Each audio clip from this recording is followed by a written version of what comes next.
I think if I hear you call me Becky one more time, six-pack, I'm gonna pop your tops. All six of them. Who are you?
Hey, this is Matt once again.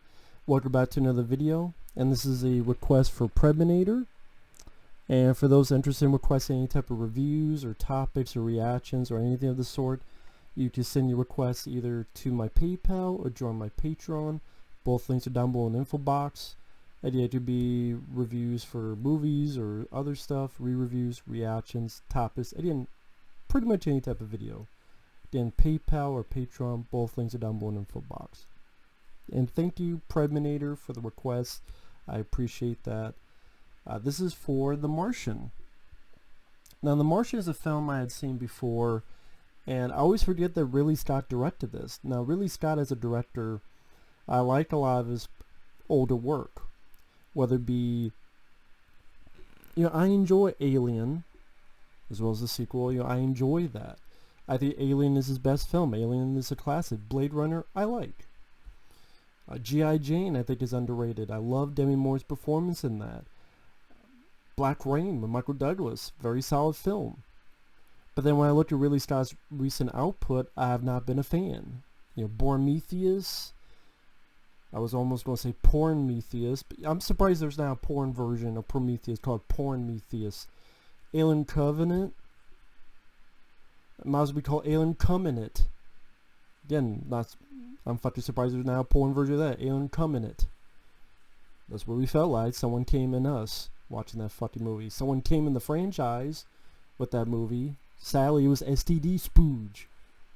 But anyway, get back to The Martian. Well, before that, with Ridley Scott, even his other stuff, like Body of Lies. That's one of those films I know I've seen. I don't remember a single thing about it. American Gangster. I'd just rather watch Scarface. Hell, I'd rather watch New Jack City. If I want to see a better version of American Gangster, for me, it's New Jack City. I think New Jack City did that better. That's just my opinion. If I want to see Denzel Washington and Russell Crowe together, I would rather watch Virtuosity, which I have a lot more fun with than American Gangster. So Ridley Scott, other than this film, he has not impressed me much. Now, with the film itself, it's based on a book. I've never read the book. And the plot is pretty simple and straightforward. Matt Damon is part of a group of people, mission to Mars. There's a dust storm that happens. He gets hit by debris. And the crew, including Jessica Chastain, Michael Peña, and others, they think he's dead. They have to leave, and they do. But Matt Damon has survived his wounds. And he goes back to his habitat, and now he has to figure out how to stay alive, how to grow food, how to have water, and how he's going to survive for possible year after year after year on Mars. How is he going to get in contact with NASA? And that's one of the reasons I enjoy the film. I liked the story. I liked it when I first saw it. I liked it seeing it again. is seeing the journey of how this botanist figures out how to survive. And I don't know if it's scientifically accurate or not, but I bought into it, hook, line, sinker, and I thought they did a rather good job with that journey. I was with Matt Damon's character, and okay, what's he going to do next? How's he going to solve this problem? Oh shit, now how is he going to solve that problem? And to me, that was the most interesting part of the journey for me. That and the fact that Matt Damon's character has a sense of humor. And yes, you could make a movie where the person is, for the most part, dreary and sad, and maybe that'd be a good movie, maybe it's not. Depends how it's acted, depends on other factors. But the fact that, yes, he does have moments where he's mad and he's pissed off, but he also has, like I said, a sense of humor to it. When he gets in the habitat, he starts making his vlogs. Matt Damon goes, well, surprise. Later on, when he's trying to figure out, okay, how the hell am I going to have enough food? And man, I gotta science the shit out of this. I liked that. Now, some people don't. I did. I quite appreciated the sense of humor that Matt Damon's character, because it made him a bit more human. It made him where he's more of an enjoyable experience, and more of this, yes, it's serious stakes, but you know, there's fun and levity, like when he's looking through his other crew members' belongings and he's making fun of one of their music choices. Like, what's with all this disco stuff? Like, what's with all this old stuff? Or later on when he gets in touch with NASA and he's cursed up a storm, typing it, and one is like, watch your language, everything you type is being broadcast over the world. And then Matt Damon goes, oh yeah? And then he types more, and we don't see it, but apparently he cursed up a storm, because the next shot is Jeff Daniels, who plays the NASA director, saying, I'm sorry, Mr. President, he's been under a lot of stress. So I thought that was nice levity to let the air out of the bubble, out of the balloon, along with the serious moments. And granted, there's a part of me that wonders if the entire film should have been from his point of view 100%. Part of me wonders if you should not have ever gone to NASA and their point of view, to the ship's crew, and they find out, oh my god, we left him behind and he's alive, like he's actually alive, and what are we going to do? Maybe if you would center specifically on Matt Damon for the entire time, maybe you could get some suspense. Well, on one hand, either the person's going to live or die, and with this type of movie, you pretty much know that Matt Damon's going to live. So maybe it's not suspense on that factor, but just of, well, what's going to happen next? When is it going to happen? So you're really 100% in Matt Damon's shoes. But on the flip side, at least when you go to Mission Control, number one, the production quality is top notch. The special effects, whether on Mars, and you know, the production design, the NASA itself, Mission Control itself, like everything looks top notch. They definitely put the money on the screen. And at least you've littered the movie with a great cast. I mean, I mentioned Jeff Daniels. He's the sort of the commander, the deputy, what you want to call it, of NASA. You know, the director, I should say, the director of NASA. There's a guy, Chiwetel Ejiofor. I can never pronounce his name right. Jeff Daniels, of course, you know from Arachnophobia, Dumb and Dumber, other stuff. Chiwetel Ejiofor, he would be in Doctor Strange. He was in Roland Emmerich's film 2012. He was in this film called Red Belt, which I rather enjoyed. He plays the director of the Mars mission. Donald Glover, he's been in stuff. He's in a supporting role here as a guy who works with astrodynamics. He works in that field, and he helps get Matt Damon home. Benedict Wong, another guy from Doctor Strange. He plays someone who helps get this probe ready to try to send more food for Matt Damon's character. I think actually Kristen Wiig is one of the people worked with Jeff Daniels, and I'll tell you one thing, she does a better job here than fucking 2016's Ghostbusters. And even the crew, like you see bits of the crew. You have Jessica Chastain, she's a good actress. Michael Peña, who also would go into Marvel films like Ant-Man and Ant-Man and the Wasp. So you do at least have a good cast, and they all work well together. Whether it be Michael Peña and the crew typing to Matt Damon kidding, well, you know, we wanted to leave you in the first place, and you know, it's a lot more quiet here now, and we have a lot more room since you're not here. You know, just bring levity to the situation and busting each other's balls, but they're able to only do it via, you know, typing. And again, what made the film work for me is I thought Matt Damon did a really good job in his role. I liked Matt Damon as an actor, and I liked his sense of humor and levity he put into it, but also there were quite a few moments where he had his serious moments and doubts, and like, what I'm going to do next, and he's like trying to solve the problem each part of the time. He's like, well, I could have maybe a 4-year wait in his habitat, but I gotta find a way to make it so I don't run out of food. Hell, I might even suffocate, might die of thirst. Mars will come to fear my botany powers.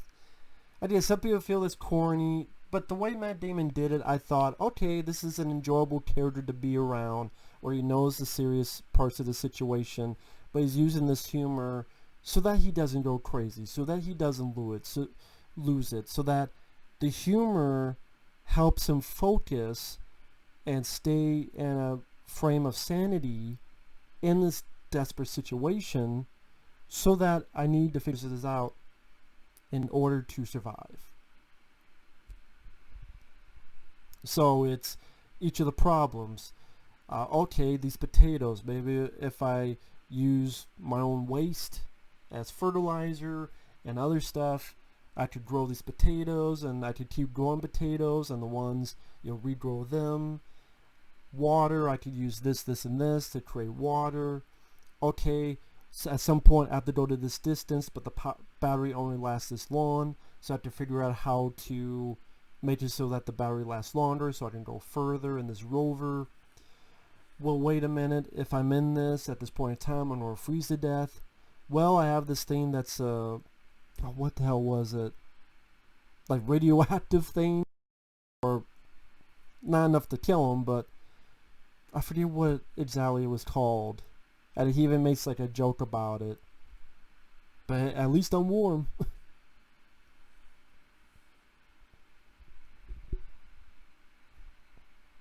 Or having to go to this site and or have these conversations with back home, but using these still cameras, because this one thing he finds is from like 1996-97.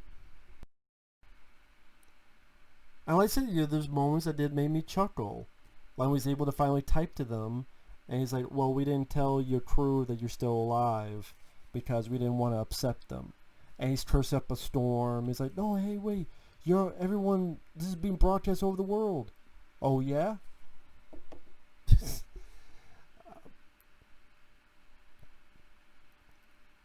Or, you know, I colonized Mars. In your face, Neil Armstrong. So it's just these problems that amplify more and more, and him trying to figure out what to do next. I will say one of my issues is the running time. The movie is 2 hours and 20 minutes long. That's a bit lengthy. And when it got into the third act, I was still with the movie because I like the setup, I like the story, and I enjoyed Matt Damon's character. I didn't all the added with the top-notch production, the other supporting actors being strong.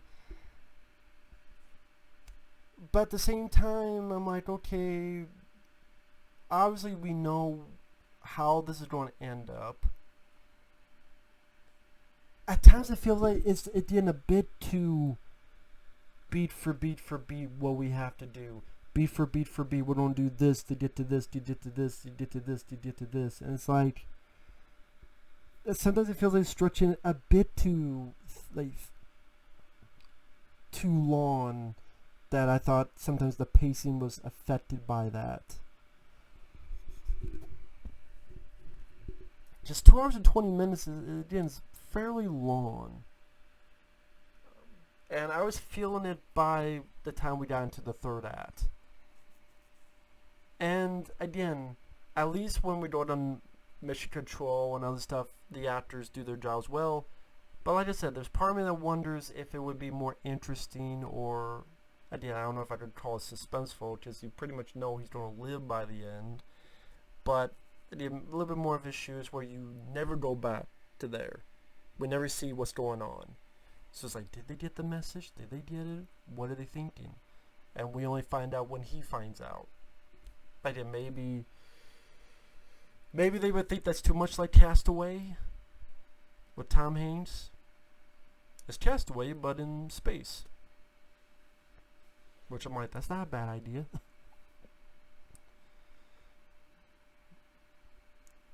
With that said, I know I'm repeating myself, but the technical aspects are very solid. Again, the look of Mars, the ships used, all the technical instruments within the ship, all fairly well done. Again, the cast do their jobs well, has a nice sense of humor that brings some levity to it. That definitely helps the flick quite a bit, in my opinion. So it's not too dry. That helps alleviate any boredom that maybe some would feel because it's trying to be technical with the beat for beat of what he needs to do in order to survive.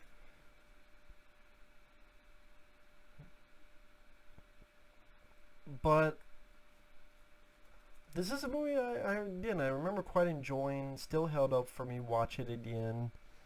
And other than the running time feeling a bit too much, I don't really have a lot of issues with this. I really don't. Some people did. I don't.